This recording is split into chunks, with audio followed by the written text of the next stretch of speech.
bien salut tout le monde, c'est Bricorosictech et on se retrouve pour une nouvelle vidéo. Et aujourd'hui on va faire le déballage et le montage d'une imprimante 3D plus AI3 que j'ai acheté sur le Bon Coin par le biais d'une entreprise française qui fait jonction entre les grossistes chinois et l'acheteur. Donc je vous mettrai le lien dans la description de là où je l'ai acheté et franchement ils sont super efficaces. La livraison a duré que 3 jours et ils sont super sympas et voilà, faut leur faire confiance. Et je suis en compagnie de Oura Panda. Yeah. Alexis, bon il y a une chaîne YouTube, je mettrai le lien dans la description. Ouais, c'est pas bien acquis, c'est pas ça. Et donc on passe tout de suite au déballage puis au montage. Allez, à tout de suite. Dans le paquet, il y a la carte SD, 16 Go en plus, comparé à d'autres vendeurs qui n'en vendent que 8. Et en plus en classe 10 avec un adaptateur. Et du coup dans la carte SD il y a la notice, le firmware, le cural logiciel pour utiliser l'imprimante 3D pour modéliser 3D sur l'ordinateur. Donc il y a vraiment tout, il n'y a rien à faire d'autre par récupérer sur internet. Alors avec il y a du fil PLA à 10 mètres qui fait à peu près 45 grammes. Là, voilà, 2 ou 3 pièces basiques, genre une coque de téléphone. Ça dépend, oui. Un accessoire GoPro. Ça dépend du remplissage qu'on fait. Voilà. Donc là, il y a le guidage des fils avec les circuits. Ça sert à guider les fils pour pas qu'ils s'en mêlent. Voilà. L'écran. Qui a l'air de bonne qualité, bien emballé dans du film anti-UV. Donc, les soudures ont l'air bonnes aussi. Ouais. Bon après ça. L'alimentation, bon, fil à désirer. C'est du chinois quoi. Peut-être à changer après avec des vrais fils d'alim de PC. Et une prise de PC aussi. Ouais. Et une prise. Avec un câble de PC. Ouais. Le câble bizarre. Un 3 broches. Après, ce qui est bien aussi, c'est qu'on a tous les outils pour le montage.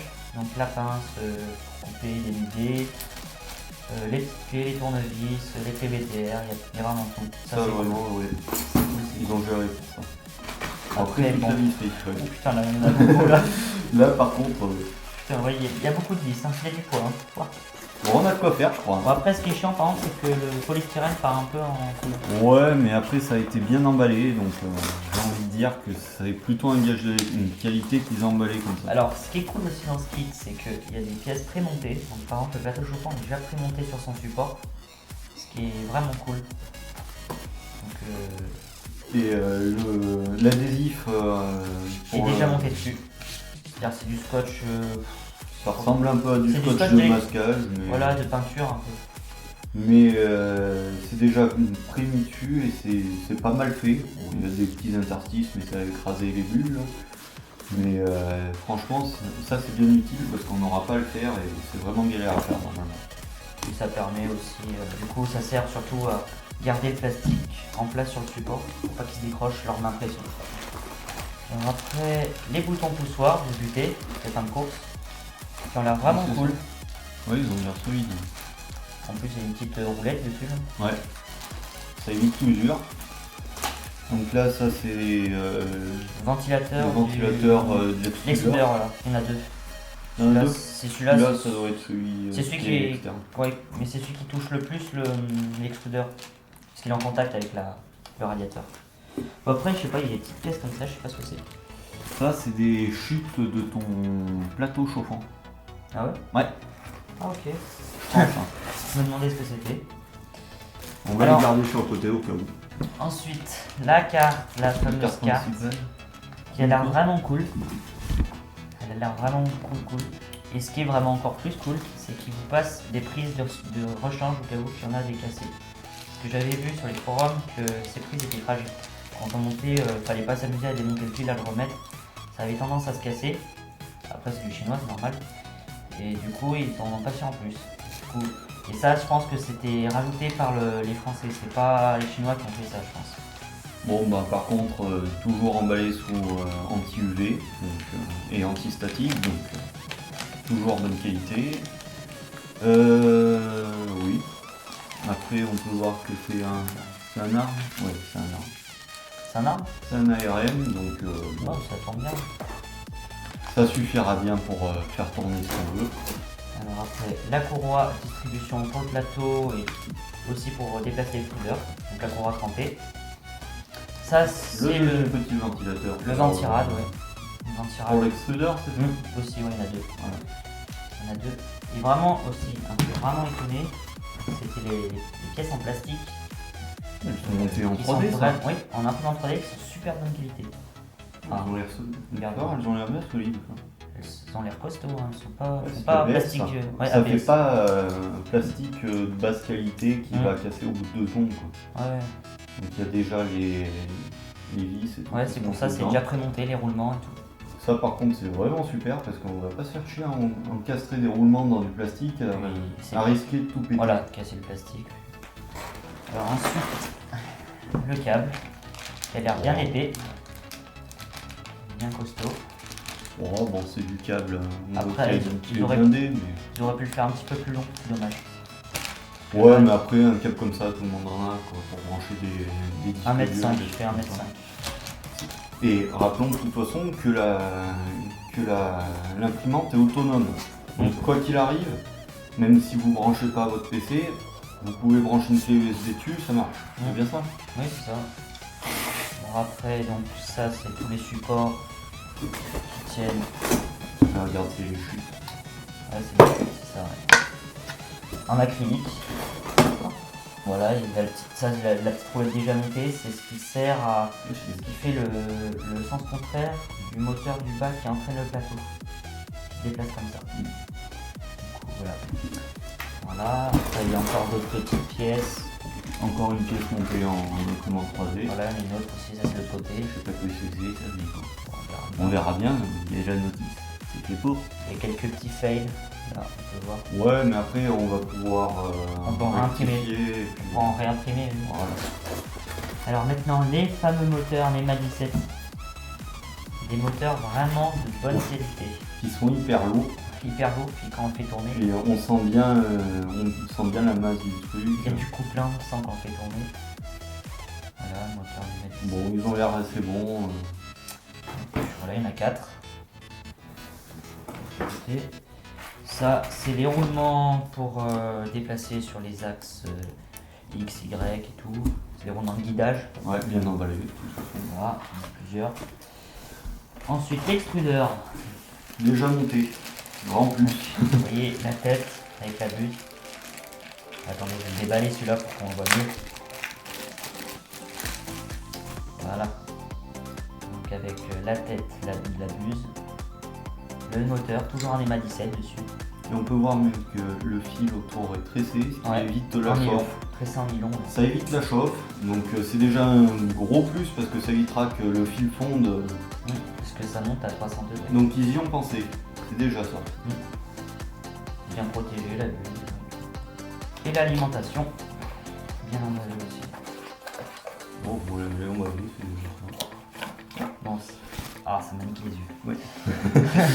Bon, ça brille.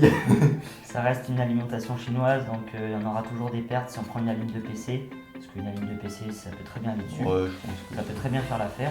C'est du 12 volts qu'on aligne, du coup, on prend Ouais. une ligne de PC, ça marche exactement pareil. Parce que je crois que cette ligne, elle fait.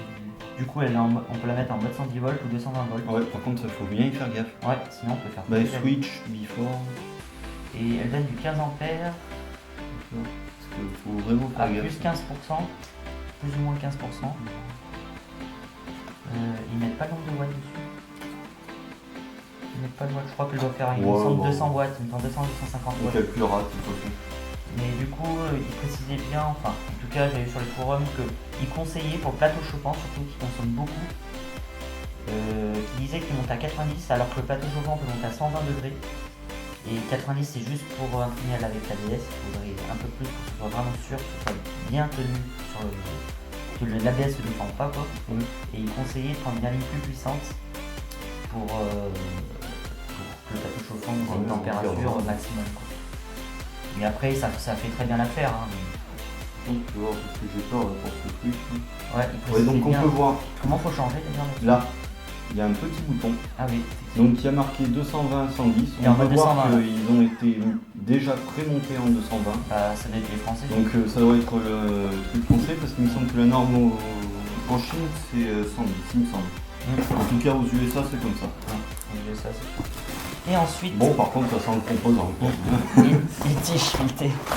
Alors les tiges filetées qui ont l'air plutôt Qui badass, j'ai envie de pèsent le dire. plus, je dirais. Donc les tiges lisses pour guider les axes.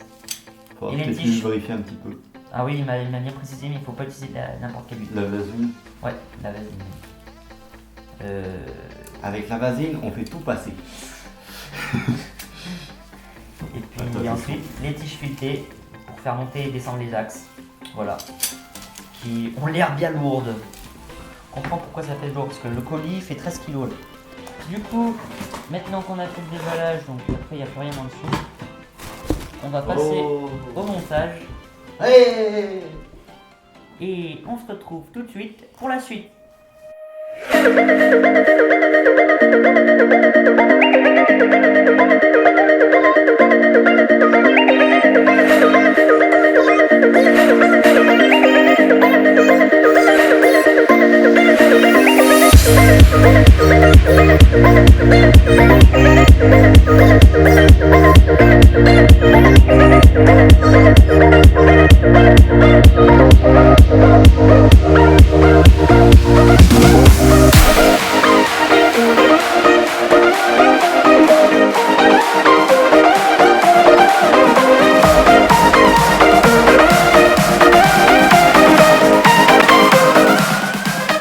Donc ça y est, on a enfin enlevé tout le scotch des pièces.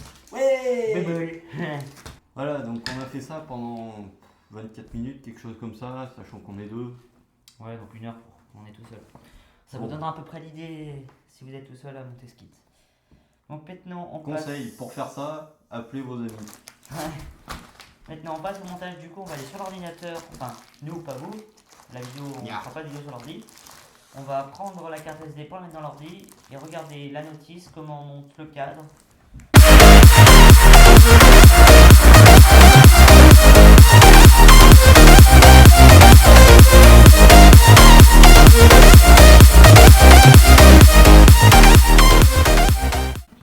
Alors petite précision, on a un léger problème en fait, enfin léger problème.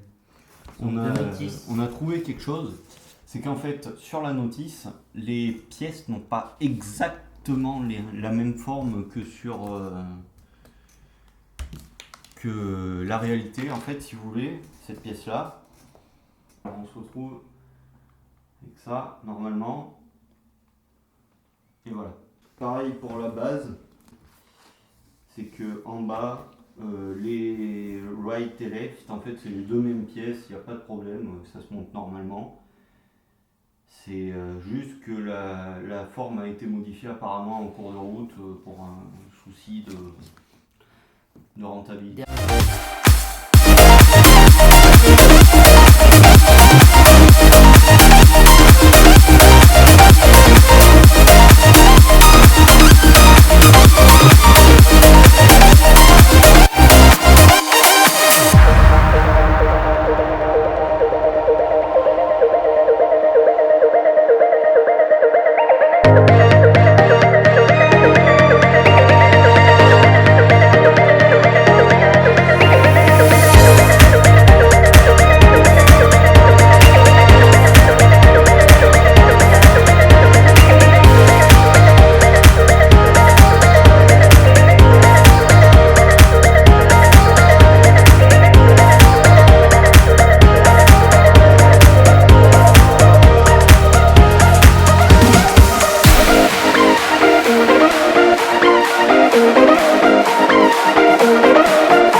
de montage, j'ai enfin terminé le montage de l'imprimante.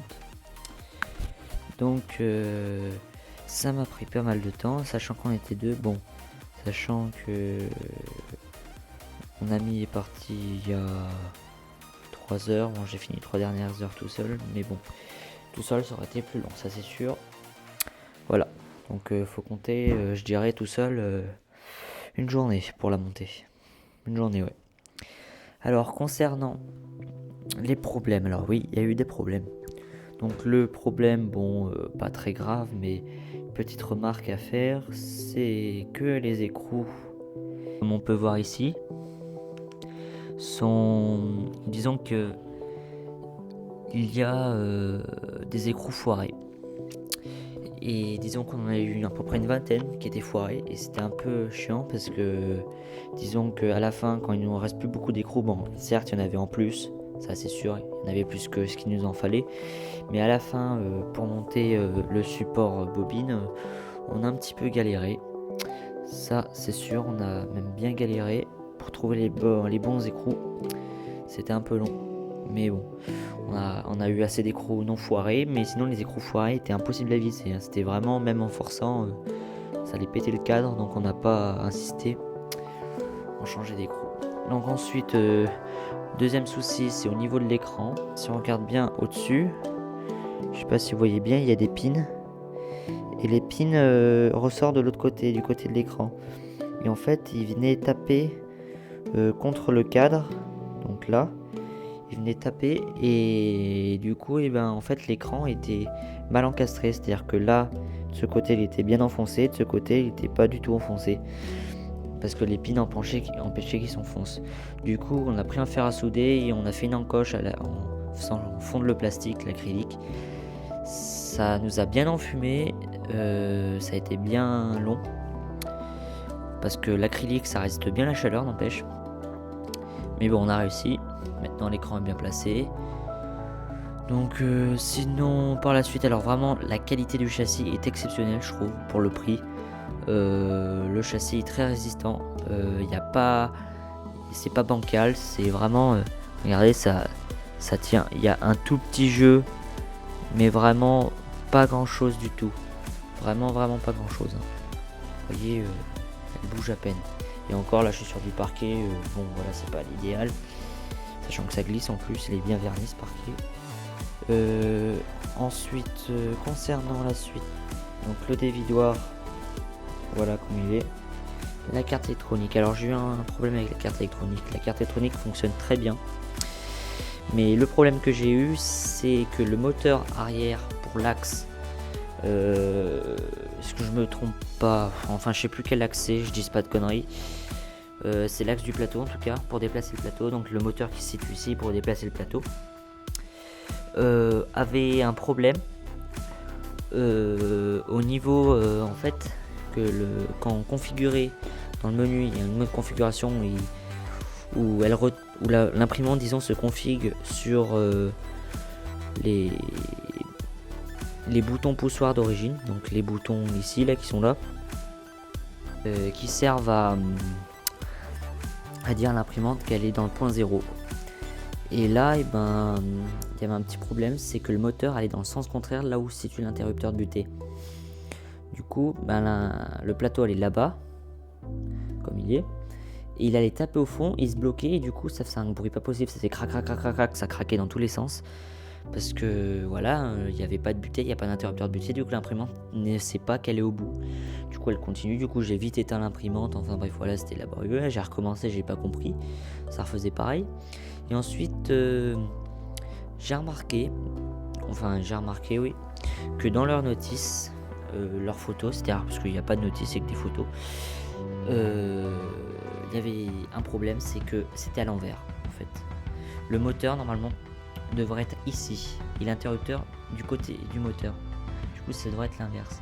Mais moi j'ai pas pu faire l'inverse parce que tout simplement, fallait tout redémonter, fallait tout recabler et tout, enfin bref c'est trop le bordel. Donc en gros la notice était fausse, donc faut se méfier, faut vraiment se méfier. Parce que logiquement si on met le moteur de l'autre côté, le moteur tourne dans l'autre sens, donc forcément ça irait dans le bon sens. Du coup ce que j'ai fait, je me suis pas embêté, comme vous pouvez le voir, j'ai coupé les fils du moteur et j'ai inversé les polarités, c'est-à-dire j'ai relié le noir au rouge, le rouge au noir, le bleu au vert, le vert au bleu. Enfin bref, voilà, j'ai inversé toutes les polarités. Comme vous pouvez voir là, il y a les bouts de scotch. Donc voilà, j'ai fait ça un peu vite fait, mais ça marche très bien. Du coup, ça inverse la rotation des moteurs et il n'y a aucun problème là-dessus maintenant. Alors ensuite, il y avait un autre problème encore, c'est que en dessous du plateau, je peux pas vous le montrer, désolé. Enfin, je sais pas si on le voit bien. Non, on le voit pas bien. Il y a 2 roulements d'un côté et un roulement de l'autre qui sont sur les tiges lisses qui servent à guider le plateau. Et en fait, là aussi, ils ont fait l'inverse, ils sont trompés de sens. C'est-à-dire que les 2 roulements étaient du côté là où il y a le moteur, et le seul roulement était là. Sauf qu'en fait, les 2 roulements, l'interrupteur de butée est censé toucher un des 2 roulements. Parce que le roulement, le seul, il est au milieu. Et du coup, quand le plateau va à fond et qu'il va taper, mais il peut pas toucher l'interrupteur de butée parce que c'est le roulement, il est au milieu, il est trop au milieu, il n'est pas assez sur le côté. Alors que si on inverse, si on prend les 2 roulements qui sont là et qu'on les met de ce côté, c'est-à-dire qu'on tourne le plateau, et ben là, l'interrupteur de butée touche les roulements. Du coup, et ben là aussi c'était l'inverse, que j'ai tout simplement appelé le service après-vente de l'entreprise et ils m'ont dit que c'était c'était une erreur de notice. Du coup, ils ont dit qu'ils remédieraient à ça, qu'ils répareraient. Enfin bref. Mais j'ai regardé sur internet aussi, il y avait des kits vendus directement d'AliExpress de Chine, le même kit que le mien, avait le même problème, le même défaut. Donc je pense qu'ils ont gardé la notice d'origine, ils n'ont pas changé la notice, donc c'est un peu dommage. Mais j'ai une information d'eux qu'ils m'ont informé qu'ils étaient en train de préparer une vidéo sans son, juste d'image et explication sur cette imprimante, comment la monter. En gros, un montage en vidéo normale qui montre comment l'assembler. Du coup, ce serait plus clair que des photos. Je pense qu'ils montrent pas mal de photos. C'est pas très clair, franchement, ils montrent pas mal de photos. Il y a des moments où il faut vraiment savoir se débrouiller, savoir comment elle se monte. Du coup, il faut connaître un peu l'imprimante avant de commencer à la monter. Il faut savoir quelle pièce va avec quelle pièce. Si on sait absolument rien, qu'on sait pas du tout mettre les moteurs, là, je vous dis, vous en avez pour plus d'un jour, hein, vous en avez pour une semaine. Du coup, voilà. Ensuite, concernant les branchements, bon, la notice était très claire sur les branchements des composants, ça, il n'y avait pas de problème. J'ai eu aucun problème sur les composants, tout fonctionne nickel, j'ai tout vérifié, les plateaux chauffants, la tête, les moteurs, tout marche bien, le lecteur de carte marche très bien. Ensuite, concernant la lime, j'ai pas eu de problème aussi. La lime, ça marchait nickel. Franchement, la notice aussi était claire pour brancher la lime, les fils et tout. Bon, même si ça fait un peu chinois là, les fils dénudés en 230 volts, ça fait un peu pas très propre, mais bon. Une fois que c'est branché, normalement, si vous avez bien branché, vous ne devrez pas prendre une châtaigne. Enfin, j'espère pour vous. Les pas de vis là qui est ici. Les pas de vis sont faits dans le métal là, de l'extrudeur là. Et les pas de vis qui sont foirés. Donc en gros, c'est un peu la merde. Du coup, il a fallu qu'on visse des vis vraiment en mettant des écrous de l'autre côté, c'était compliqué. Hein. Bon, c'est démerdé. Bon, il y a même des vis qu'on n'a pas mises parce que c'était impossible. On pouvait pas les mettre, du coup, bon, il y a des vis qu'on n'a pas mises. Bon, tant pis, mais ça tient très bien, bon, c'est pas grave. Après, les ventilateurs ont l'air de très bonne qualité. Ils fonctionnent très bien. Celui-là se met en marche encore pendant l'impression. Celui-là, il reste tout le temps en marche, mais il est un peu bruyant, lui. Hein. Il fait un petit bruit aigu, c'est un peu strident. Mais celui-là, sinon, il fait pas du tout de bruit. Et par la suite, j'améliorerai le système de ventilation. J'en achèterai j'en imprimerai, pardon. Un qui est carré, qui fait le tour de la tête, comme ça, ce sera plus esthétique et plus efficace au refroidissement.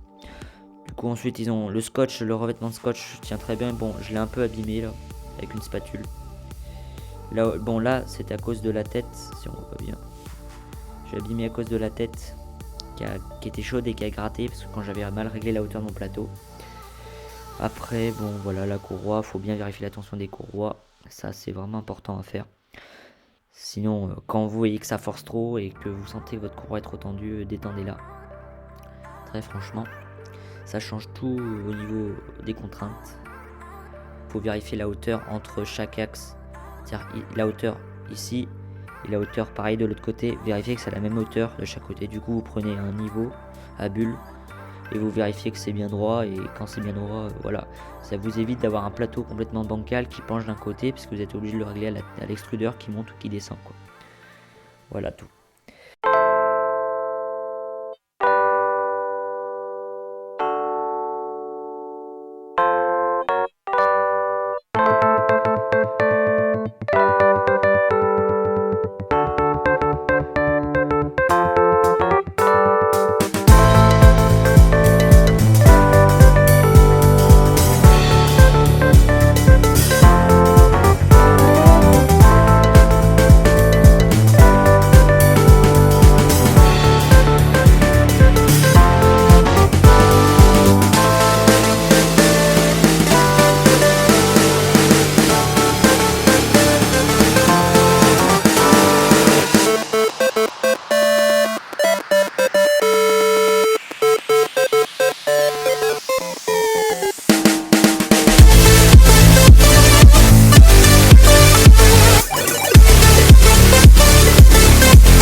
Ça y est, j'ai terminé l'impression. Donc là, je suis en train d'imprimer une chaîne qui va permettre de guider les fils. Donc il se disposera ici. Et ça permettra de guider les fils. Donc j'ai besoin encore d'en imprimer une vingtaine. Et quand j'en aurai imprimé une vingtaine, je pourrai relier et faire passer les fils dedans. Ce sera plus propre, solide et esthétique. Du coup, bon là j'ai plus beaucoup de fils, j'ai presque utilisé tous mes 50 mètres, pas que pour cette pièce, hein, bien sûr, il y a eu quelques fails, mais bon. Du coup, je vous dis à la prochaine pour de prochaines vidéos, et là, ça s'emboîte bien. Je vous dis à la prochaine pour de prochaines vidéos, n'hésitez pas à partager la vidéo, mettre un j'aime, un pouce bleu, et n'hésitez pas à mettre des commentaires dans la description. Et on se retrouve pour une prochaine vidéo d'impression. Et en attendant, portez-vous bien et salut!